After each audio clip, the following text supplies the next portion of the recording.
iba't ibang uri ng mga kaklase.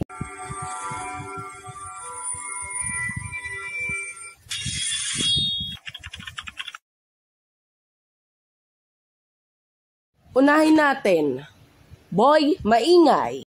Ito yung kaklase mong maingay, yung mga nalilista sa noisy, tapos kapag nalista, nag-iingay lalo at nagre-reklamo pa. Ako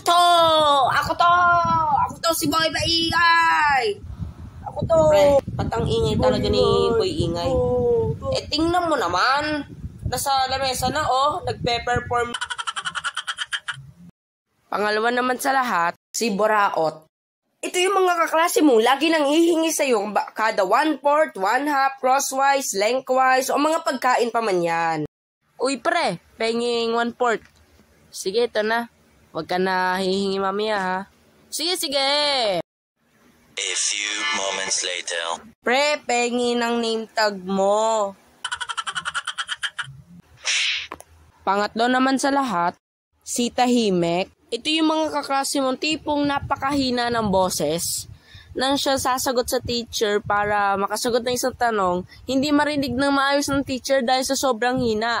At ito yung mga paborito ng kaklase mong laging nananaway kasi tahimik lang siya. Okay, how many sides? Okay, tahimik. 8 po. Pang-apat naman sa lahat, si Loko-Loko. Ito naman yung mga kaklase mo, wala nang ibang ginawa kundi pagtripan ka maghapon. Oy, Nix, wag mo ako kakalibitin ha. Magdodrawing lang ako dito. O sige. A few moments later. Sabi nga wag